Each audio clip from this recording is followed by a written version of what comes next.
반갑습니다. 15년 전쯤 한번 방문한 적이 있는 것 같고요. 또 오늘 이렇게 다시 뵈니 또 반갑습니다. 목사님께서 소개를 잘 해주셨기 때문에 이 시간 잠깐 은혜 받기 위해서 기도하고 말씀 증거하겠습니다. 복된 날, 복된 자리에 불러주심을 감사합니다. 주께서 이 예배 주관해 주시며 영광 받으시고 사모하는 심령들에게 신령한 은혜를 내려주시옵소서. 예수님 이름으로 기도드리옵나이다. 아멘. 얼마 전 한 청년이 찾아와서 상담을 요청을 했습니다. 그러면서 이런 질문을 해요. 목사님, 우리가 예수 믿는 것은 궁극적으로 구원받기 위함인 줄 압니다. 그리고 우리가 신앙생활하는 것은 개인적으로 얼마든지 가능한 것 같은데 왜 우리가 교회를 꼭 나가야 됩니까? 왜 교회에 소속이 돼야 되고 왜 교회에 출석을 해야만 하는 것입니까? 그러면서 내가 생각하기는 예수님 믿는다는 것은 내가 개인적으로 예수님을 영접해서 믿는 것이고 또 개인적으로 기도드려도 되고 개인적으로 예배드릴 수 있고 개인적으로 찬송할 수 있고 전도도 개인적으로 하면 되고 다 혼자 해도 될 것 같은데 왜 교회가 필요합니까? 왜 목사가 필요하고 왜 재직교가 필요하고 왜 당회가 필요하고 왜 예배당 큰 건물을 짓기 위해서 많은 헌금을 해야 되고 주차장을 확보하기 위해서 노력을 해야 되고 왜 많은 헌금을 교회에 내야 되고 교회가 왜 필요합니까? 하면서 심각하게 질문을 해왔습니다. 상당히 무교회주의적인 생각을 가지고 있습니다. 그런데 이런 생각을 가진 분들이 종종 있습니다. 오늘날 교회에 소속되지 않고 신앙생활하고자 하는 사람들, 하나님을 믿기는 믿으면서도 교회는 안 나가겠다고 하는 사람들, 이런 사람들이 우리 주변에도 많이 있습니다. 한번 여러분도 생각해 보시기 바랍니다. 교회가 무엇인지, 교회는 정말 필요한 것인지. 오늘날 말세가 되어서 점점 교회들이 인간 냄새를 풍기고 불완전한 모습을 하고 있는데도 불구하고 우리가 꼭 교회를 나가야만 하는 것인지, 교회 안 나가면 신앙생활은 안 되는 것인지 참 중요한 문제고 우리가 꼭 한 번은 풀고 넘어가야 될 그런 문제입니다. 우선 한 가지 말씀을 드릴 것은 교회는 사람의 필요해서 만든 것이 아니라는 것입니다. 인간이 고안해낸 그런 작품이 아닙니다. 교회는 하나님께서 세워주신 것입니다. 예수님이 33년 동안 이 땅의 삶을 사시고 승천하실 때 이 지상에 남겨놓은 것이 딱 한 가지 있는데 그것이 교회입니다. 주님은 국가를 세우지도 않으셨고 학교를 세우지도 않으셨고 회사를 세우지도 않으셨습니다. 주님 사역의 33년 사역의 결정체가 교회입니다. 주님의 모든 관심은 교회를 향하고 있습니다. 주님은 교회 하나 잘 되는 것, 교회 통해서 하나님께 영광 돌리는 것, 거기에 모든 기대를 걸고 계십니다. 그러므로 교회는 너무너무 중요합니다. 어린아이가 태어나면 가정에서 부모의 사랑을 받으면서 양육이 되는 것처럼 누구든지 예수님을 믿기 시작하면서 세상 떠나 천국에 갈 때까지 교회에 소속이 되어서 신앙적으로 양육을 받습니다. 내 믿음, 내 신앙 전체가 교회를 통해서 이루어진다는 말씀입니다. 바꾸어 말하면 교회 생활이 나의 신앙생활 전부라고 해도 틀리지 않습니다. 그러므로 교회가 참 중요합니다. 따라서 교회를 바로 알고 교회 생활을 잘해야만 하나님 잘 섬길 수 있고 나의 믿음도 건강하게 또 온전하게 성장해 나갈 수가 있는 것입니다. 그런데 안타깝게도 교회가 무엇인가를 잘 몰라서 교회를 충분히 이해하지 못해가지고 불필요한 갈등과 시험을 겪는 분들이 의외로 많습니다. 아프지 않아도 될 아픔을 당하고 괴로워하지 않아도 될 괴로움을 당하고 번민하지 않아도 될 시간들 많은 번민을 하고 잃어버리지 않아야 될 많은 것들을 잃어버리면서 그렇게 믿음 생활을 하는 분들이 많이 있습니다. 우리 성도들은 모든 질문에 대한 답을 성경에서 찾아야 됩니다.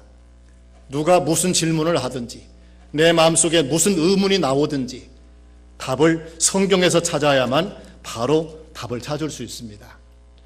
교회가 무엇인가? 교회는 누가 세웠는가? 교회는 뭐 하는 곳인가? 교회가 왜 중요한가? 이런 문제에 대해서 답을 주는 성경이 오늘 읽은 본문입니다. 이 말씀은 교회의 기초에 대한 말씀, 교회의 근본에 대한 말씀, 교회는 누가 세우고 교회는 누구 것인가? 이런 것에 대한 말씀이 자세히 기록이 되어 있습니다.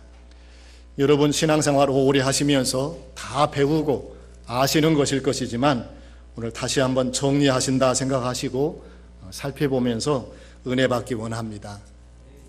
첫 번째로는 교회는 무엇인가 하는 걸 살피겠습니다. 교회는 건물이 아닙니다. 프로그램도 아닙니다. 교회는 예수님을 구주로 믿는 성도들의 연합체, 이것을 교회라고 합니다. 우리가 모여 예배드리는 이 건물은 예배당입니다. 예배드리는 장소라고 말할 수 있습니다. 고린도전서 1장 2절 말씀을 보면 성경적으로 교회를 이렇게 정의를 했습니다. 고린도에 있는 하나님의 교회, 곧 그리스도 예수님 안에서 거룩해지고 성도로 부르심을 받은 자들과 또 각처에서 우리 주, 곧 그들과 우리의 주 되신 예수 그리스도의 이름을 부르는 모든 이들에게 편지를 쓴다. 여기 보면 고린도 교회는 무엇인가? 고린도 지방에 있는 그리스도 예수님 안에서 부름받은 성도들, 그리고 거룩하여진 성도들, 그 모임, 그 연합체를 고린도 교회라 부른다는 것입니다. 또 각처에서 고린도 지방 이외의 다른 지역에서 그리스도 예수님의 이름을 부르는 자들의 그 모임, 그것을 또 다른 교회라고 부르는 것입니다. 따라서 가락 동북교회 하면 바로 여러분들입니다. 여러분들이 교회의 구성원이고 교회를 이루는 몸체입니다. 그러므로 나 한 사람쯤이야 이렇게 생각하면서 교회 나가도 별것 아니고 안 나가도 괜찮다 이렇게 생각하는 것은 아주 바람직하지 못한 생각입니다. 무교의적인 생각은, 무교의주의적인 생각은 성경적이 아닌 것을 우리가 정확하게 알아야 됩니다. 또 교회에 대한 헬라어는 에클레시아라고 하는데 불러 모았다 그런 뜻이 있습니다. 세상에 흩어져 있는 많은 사람들 가운데서 택한 백성들을, 믿는 사람들을 불러서 모아놓은 이 연합체를 교회라고 말한다는 것입니다. 하나님께서 택하시고 하나님께서 믿게 하시고 하나님께서 불러서 우리를 교회로 이렇게 세워주셨습니다. 그렇게 나누지는 않지만 한 사람 한 사람 흩어져 있을 때는 신자라고 하는 것이 정확한 표현이고요. 이렇게 모여서 연합체를 이루고 있을 때 이 모임을 교회라고 할 수 있다는 것입니다. 마태복음 18장 20절 말씀에는 두세 사람이 내 이름으로 모인 곳에 나도 그들 가운데 있다. 주께서 이렇게 말씀하고 있습니다. 신자들이 모여서 예배드리는 그 가운데, 모여서 기도하고 모여서 찬송하고 모여서 교제하는 그곳에는 주님도 함께 계신다고 말씀을 하시고 있는 것입니다. 성경에 보면 교회가 처음 시작될 때 모이는 것으로 시작이 됐습니다. 어떤 사람들은 천주교는 큰 집이고 기독교는 작은 집입니다. 천주교에서 기독교가 나왔습니다. 이렇게 말하는 분들이 있는데 교회 역사를 잘 몰라서 그렇게 말합니다. 성경에 보면 처음 교회가 언제 세워졌습니까? 최초의 교회가 언제 세워졌습니까? 천주교에서 떨어져 나와서 종교개혁 이후에 세워진 것입니까? 그러지 않지요. 사도행전에 보면 예수님 승천하시고 오순절날 성령이 강림하심으로 이 땅에 교회가 세워졌어요. 그건 천주교가 아니고 그냥 교회입니다. 그 초대 교회는 특징이 뭐냐면 모이는 것이었습니다. 사도행전 2장에 보면 날마다 모이기를 힘쓰니라 그랬습니다. 날마다 모이기를 힘쓰니라. 우리가 초대교회로 돌아가자, 초대교회를 본받자, 이런 구호를 많이 외치는데 그 초대교회는, 그 예루살렘 처음 교회는 모이는 것을 생명처럼 중히 여겼다는 것입니다. 교회는 그렇게 시작이 됐습니다. 그러므로 교회는 모이는 것이 아주 중요합니다. 그런데 요즘 큰 문제 중에 하나는 예수님 믿는 사람들이 교회를 안 나가는 그런 특징을 보이는 것입니다. 특별히 신앙생활 잘하던 사람이, 나는 구원에 확신이 있습니다 말하는 사람이, 나는 교회 다니면서 집사 직분도 받았고 장로 직분도 받았고 권사 직분도 받았습니다 라고 하면서 교회를 안 나가는 사람들이 종종 있다는 것입니다. 이것이 얼마나 심각한 문제인지 사람들이 모르고 있습니다. 심지어는 미국에는 인터넷 교회가 있습니다. 교회 출석하지 않고 집에서 인터넷을 통해서 설교를 듣고 헌금은 온라인으로 그렇게 내면 된다는 것입니다. 기독교 리서치 기관인 바나그룹에서 최근 미국인들에게 질문을 했습니다. 설문조사를 했습니다. 신앙생활과 교회 출석은 얼마나 깊은 연관성을 맺고 있다고 생각하느냐, 이런 질문을 했는데 49%는 중요하다. 신앙생활 잘하려면 교회 출석을 반드시 해야 된다. 이렇게 답을 했고 51%는 중요하지 않다. 교회 꼭 나가지 않아도 신앙생활 잘할 수 있다. 이렇게 답을 했습니다. 믿는 사람 가운데 절반이 교회 별로 중요하지 않다, 교회 안 가도 된다, 이런 생각을 가지고 있다는 거예요. 무서운 일입니다. 실제로 미국 사람들의 약 80%는 신의 존재를 인정하면서 하나님을 믿느냐라고 물으면 믿는다고 답을 합니다. 그런데 주일날 교회에 출석하는 사람은 약 15%밖에 되지 않습니다. 개인적으로 전도하려고 하면 당신 신자냐 물으면 신자라고 답을 해요. 그런데 교회에 출석하는 이유를 보면 교회는 안 갑니다. 한국에도 그런 사람들이 많아지고 있다고 그럽니다. 한국에 와서 들었는데 그런 사람을 가나안 교인 그런다며요. 가나안 거꾸로 하면 안 나가라고 그렇게 말하면서 그런 사람을 가나안 교인 그렇게 부른다고 제가 들었습니다. 그런 사람들이 100만 명에서 200만 명 정도 된답니다. 교회 안 나가는 사람들 나름대로 이유가 있을 것입니다. 교회가 너무 교회답지 못하다고 생각이 되고, 교회가 너무 부조리가 많고 문제가 많고, 교회 나가서 은혜 받는 것보다는 오히려 시험 들고 오고 신앙에 도움을 얻기보다는 오히려 신앙생활에 손해가 된다 생각하니까 그래서 안 나가는 것일 수도 있을 것입니다. 교회마다 나름대로 바로 해보려고 애쓰고 또 부흥 성장하려고 애쓰고 있습니다. 그러나 우리가 하나 알아야 될 것은 지상에 있는 교회는, 완전한 교회는 하나도 없습니다. 나름대로 다 문제도 있고 시험도 있고 갈등도 있습니다. 왜 그런고 하면 교회 자체가 나쁜 것이라서가 아니라 교회에 모이는 우리 교인들이, 우리 온 성도들이, 죄인들이 모이기 때문에 그렇습니다. 뿐만 아니라 객관적으로 보면 괜찮은 교회라도 나에게 안 맞으면 나쁜 교회다라고 생각할 수도 있습니다. 구약시대의 성전과 신약시대의 교회는 똑같은 것은 아닙니다. 약간 다른 특성이 있습니다. 그런데 우리가 참고 삼기 위해서 예수님 이 땅에 계실 때 성전 생활 어떻게 했는가를 한번 살펴보시기 바랍니다. 종교 지도자들이 심히 부패하고 타락했습니다. 대제사장들, 바리새인들, 장로들 성전에서 장사를 하고요. 돈 바꾸는 일을 하고 짐승 팔면서 자기 욕심을 채우면서 강도의 소굴이라는 그런 책망을 듣기도 했습니다. 그렇게 성전이 타락하고 성전이 나쁘니까 주님 아주 성전에 안 가버렸습니까?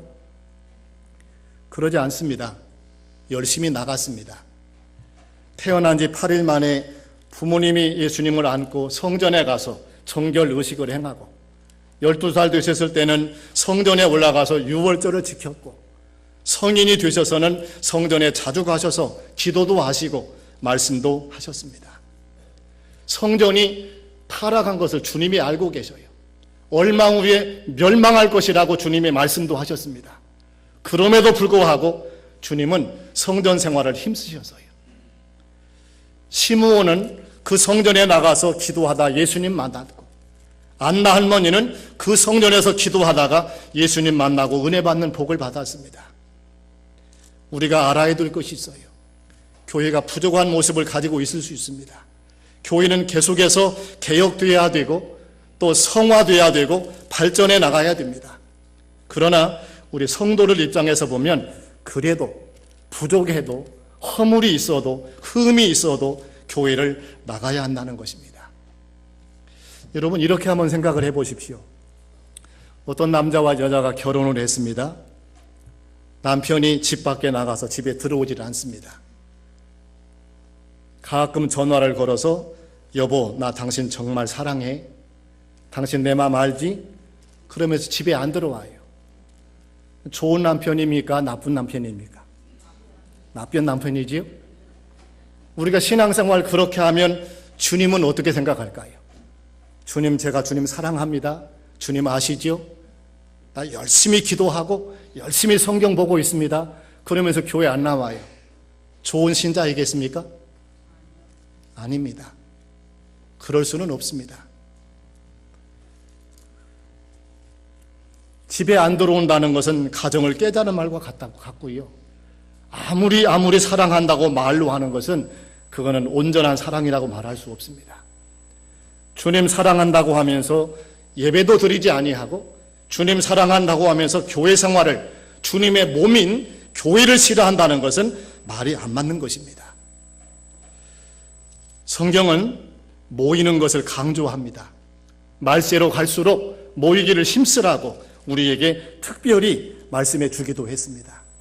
히브리서 10장 25절에는 모이기를 폐하는 어떤 사람들의 습관과 같이 하지 말고 오직 권하여 그날이 가까움을 볼수록 더욱 그리하라 이렇게 말씀했습니다. 모이기를 폐하는 그런 습관을 가진 사람들이 많이 나올 것이라는 거예요. 교회에 뭘 하고 모이느냐? 힘들고 바쁘고 귀찮은데 그러면서 안 모이는 사람들이 점점 많아질 건데 그럴수록 서로 권해서 열심히 모이라고 성경은 우리에게 그렇게 말씀해 주시고 있습니다. 여러분 모이는데 생명이 있습니다. 모일 때 은혜 받습니다. 주님은 두세 사람이라도 모이는 곳에 함께 하시겠다고 약속하셨습니다. 여러분 힘써 모이시기 바랍니다. 모일 때 교회가 생명이 있고 모일 때 부흥하게 되고 모일 때 강해지게 되어 있습니다. 모이는 그 마음이 약해진다는 것, 교회 갈까 말까 생각되는 것은 벌써 내 마음속에서 은혜가 식어진 거예요. 교회 갈까 말까가 뭡니까? 당연히 가는 거지. 모일까 말까 생각한다는 것은 벌써 하나님 사랑하는 마음이 약해진 것입니다. 당연히 나가서 당연히 예배드리고 당연히 하나님 섬기는 것을 해야 되는 것이지 그걸 무슨 고민을 하고 있습니까? 세상 사람들이 그런 사람 많아진다고 그래서 그렇게 교회 싫어하는 사람들, 교회를 무너뜨리는 사람이 우리 주변에 많다고 그래서 그거 따라가는 것은 바람직한 일이 아닙니다.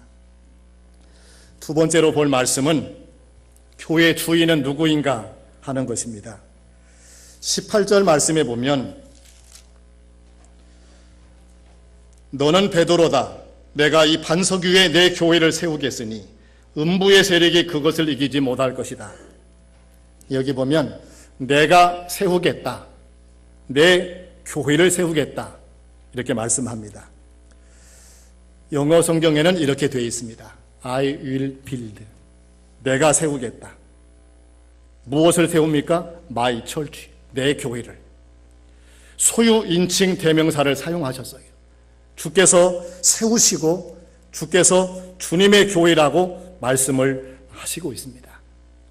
따라서 이 땅에 세워진 모든 교회는 주님의 교회입니다. 주님이 세우신 것입니다. 그리고 그 소유권은 주님께 있습니다. 세상 천지에 누구도 교회의 주인이 될 수는 없는 것입니다. 교회는 목사 것도 아니고, 교회는 장로의 것도 아니고, 교회는 집사의 것도 아니고, 교회는 교인들의 것도 아닙니다. 교회는 목소리 큰 사람의 것도 아니고, 헌금 많이 낸 사람 것도 아니고, 개청 멤버들의 것도 아닙니다. 교회는 주님의 것입니다. 이 세상에 세워진 모든 교회는 주님이 세우신 것이고 그 교회는 주님 것이에요. 그럼 우리는 뭡니까? 교회의 일꾼들이고 또 교회에서 주님 섬기는 주의 백성들입니다. 따라서 교회에서는 하나님만 주인 되셔야 됩니다. 하나님만 높아지고 하나님 영광만 드러나고 하나님만 존귀해지는 그런 교회가 바람직한 교회요 아름다운 교회입니다. 그런데 주님의 교회다라고 말해놓고도 주님은 무시해버리고 주님은 어디 가버리고 사람들이 주님의 자리에 앉아서 다투고 싸우는 일이 많아지고 있습니다. 너무너무 가슴 아픈 일이고 너무너무 슬픈 일이에요. 교회는 하나님의 주인 되심을 드러내야 됩니다. 내가 높아지는 자리가 아니고 하나님이 높아질 수 있으셔야 됩니다. 교회는 내 뜻을 관찰하는 곳이 아니고 하나님의 뜻을 세워나가는 것입니다. 교회는 내 욕심 채우는 곳이 아니고 하나님의 영광을 드러내는 곳입니다. 그렇게 교회가 건강한 모습으로 아름다운 모습으로 세워져야 주님이 기뻐하시고 주께서 함께 하시면서 은혜 주시고 복을 주실 것입니다. 세 번째로 볼 말씀은 18절에 다시 나와 있습니다.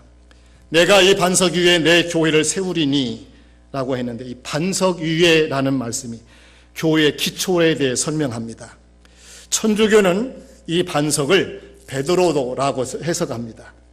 그래서 베드로가 교회의 머리라고 주장하면서 교회 수장권을 주장을 합니다. 그런데 이것은 잘못된 해석으로 우리는 그렇게 봅니다. 왜냐하면 베드로는 교황이 아닙니다. 베드로는 예수님의 제자입니다.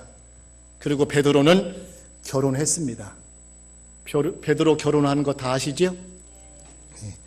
베드로 장모가 열병 걸렸을 때 예수님이 찾아가서 고쳐주셨죠? 장모 읽는 거 보니까 결혼한 게 분명하고요. 고린도전서 9장 5절 보면 베드로는 자매된 아내를 데리고 다니면서 전도했다고 성경에 기록을 해놨습니다. 베드로는 교황도 아니고 또 교회의 머리도 아닙니다. 또 에베소서 1장 22절 말씀해 보면 예수님이 교회의 머리 되신다라고 분명히 말씀하셨어요. 교회의 머리는 베드로도 아니고 교황도 아닙니다. 바로 예수님께서 교회의 머리가 되시는 것입니다. 기독교에서는 개혁교회에서는 이 반석을 무엇로 해석하냐면 16절에 나오는 베드로의 신앙 고백으로 봅니다. 주는 그리스도시요 살아계신 하나님의 아들이십니다. 베드로가 고백한 이 신앙 고백, 이것을 교회의 기초로 그렇게 보고 있습니다. 디모데전서 3장 15절 말씀해 보면 이 집은 살아계신 하나님의 교회요 진리의 기둥과 터이니라 말씀하신 말씀과도 일치합니다. 교회는 진리가 기둥이 되고 교회가 터가 되는 그런 교회라는 것입니다. 무슨 진리냐면 베드로가 고백했던 그 진리, 주는 그리스도시요 살아계신 하나님의 아들입니다라고 고백했던 그 진리가 교회의 기초요 교회의 기둥이라는 것입니다. 이 세상에 보면 교회 비슷하게 사람들이 많이 모이는 단체가 있습니다.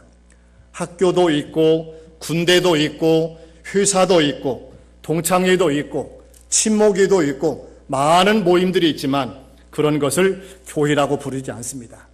왜 그러냐면 그런 모임은 예수님을 구주로 고백하는 신앙 고백 위에 세워진 그런 단체가 아니기 때문입니다.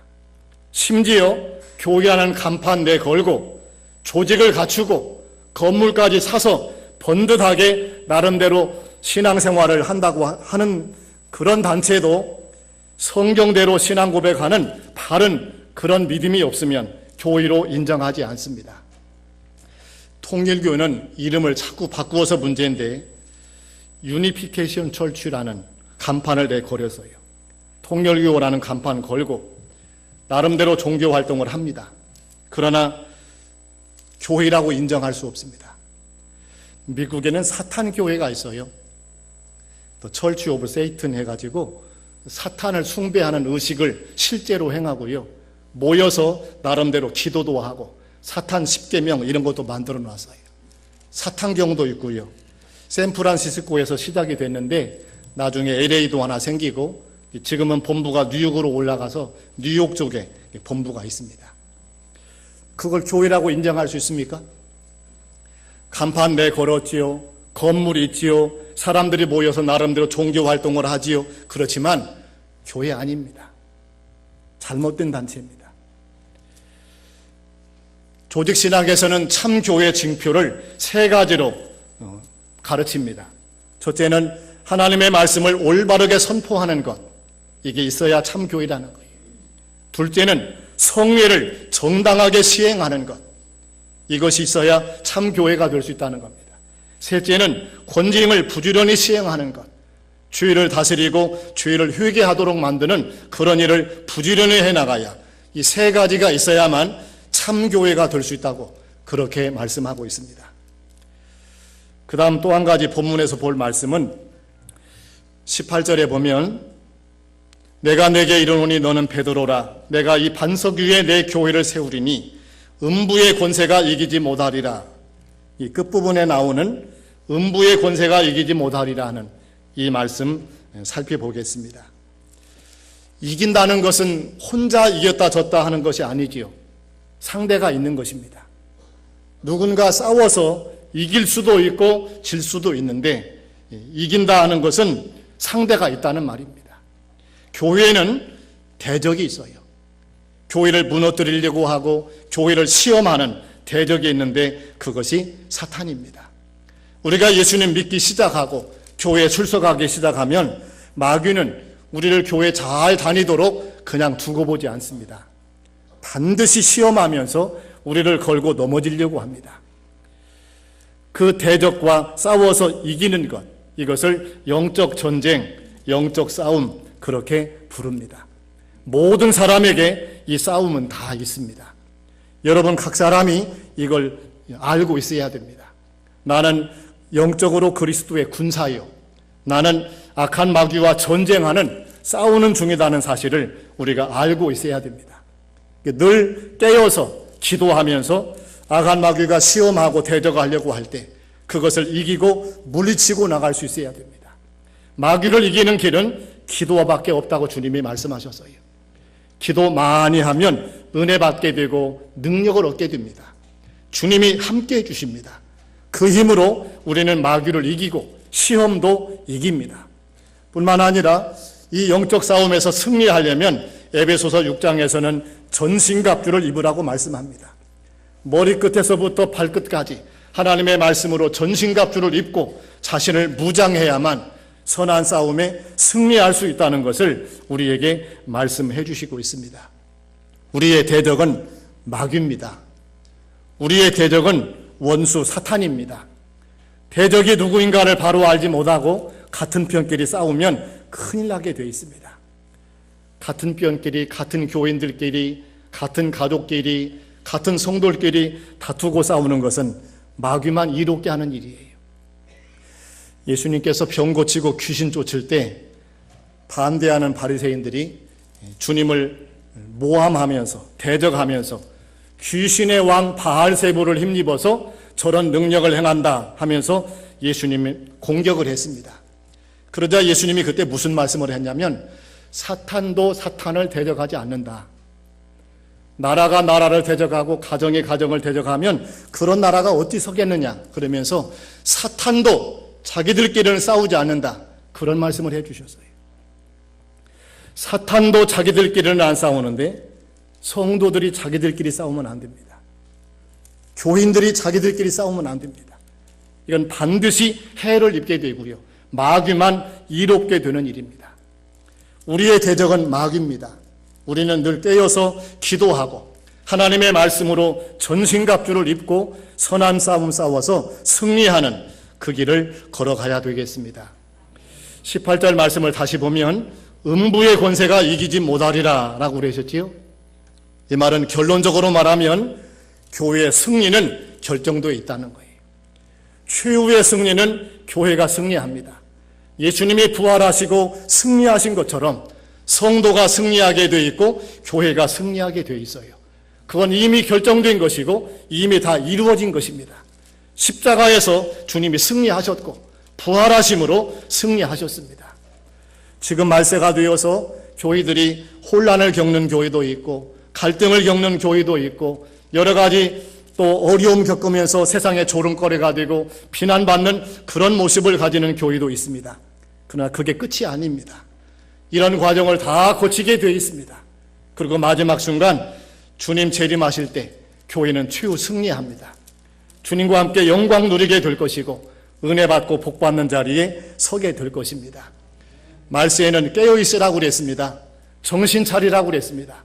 아무리 흔들어대도 교회 안에 잘 붙어 있으면 승리하게 되어 있는 것입니다. 배를 타고 가다 보면 풍랑이 없이 잔잔하게 고요하게 배가 항해할 때가 있습니다. 그럴 때는 얼마나 기분이 좋고 상쾌한지 모릅니다. 그러나 갑자기 예기치 못하게 큰 바람이 불고 풍랑이 치면 배가 흔들거리고 파도가 쳐서 사람이 금방 죽을 것처럼 그렇게 위험스러운 상황을 만납니다. 그럴 때 가만히 서 있을 수 없어서 비틀거리고 넘어질 수 있어요. 그러나 아무리 비틀거려도 괜찮고 넘어져도 괜찮지만 배 안에 있어야 됩니다. 배 밖으로 떨어져 나가면 그 순간 끝이에요. 신앙생활도 마찬가지입니다. 교회 안에 있으면 괜찮아요. 하나님의 말씀을 들으면 괜찮습니다. 계속 기도하면 괜찮습니다. 하나님 섬기면서 예배드리는 생활을 계속하면 비록 내가 꿋꿋하게 서 있지 못할지라도 환난과 시험 가운데 흔들릴지라도 교회 안에 계속 있으면 언젠가 승리할 때가 오고 반드시 평안해질 때가 오는 것입니다. 그러면 주님과 함께 영광 누리는 자리에 참여하게 된다는 것입니다. 여러분, 세상이 교회를 흔드는 시대가 됐어요. 교회를 만만히 보고 조롱하면서 멸시하는 그런 세상이 됐습니다. 교회를 욕할 때 얼마나 속상한지 몰라요. 얼마나 마음이 아픈지 모릅니다. 그러나 교회가 그것으로 끝나는 것이 아닙니다. 최후의 영광은 결정되어 있습니다. 음부의 권세가 하나님의 교회를 이기지 못합니다. 여러분, 이 최후 승리, 최후의 영광 바라보면서 믿음으로 정진하시기 바랍니다. 요한계시록 1장에 보면 사도 요한이 믿음 지키다가 반모sob으로 귀향을 갔는데 주의 날에 기도하고 있는데 주위에서 나팔 소리 같은 큰 음성이 들립니다. 사도 요한이 뒤를 돌아보는데 그때 7 금촛대를 발견했습니다. 이 금촛대는 7 교회를 가리킵니다. 하나님의 교회를 빛나는 영광스러운 찬란한 금촛대 같은 교회로 그는 깨닫고 그런 교회를 그는 발견을 했어요. 우리도 이렇게 교회가 영광으로 보여야 되겠습니다. 보배로운 교회, 세상에 빛이 되는 교회, 영광스러운 교회, 찬란한 교회, 하나님의 그 은혜가 충만한 그 아름다운 교회로 그렇게 믿고 우리가 신앙생활 해나가야 되겠습니다. 왜냐하면 그 교회는 하나님이 계신 곳이기 때문입니다. 교회 머리는 주님이시기 때문입니다. 교회의 몸은 주님의 몸이기 때문입니다. 교회의 은혜와 진리가 풍성하기 때문입니다. 이 교회 안에서 하나님 만날 수 있고 신령한 은혜와 복을 받을 수 있는 곳이기 때문입니다. 교회는 우리가 말로 설명할 수 없을 만큼 귀한 것입니다.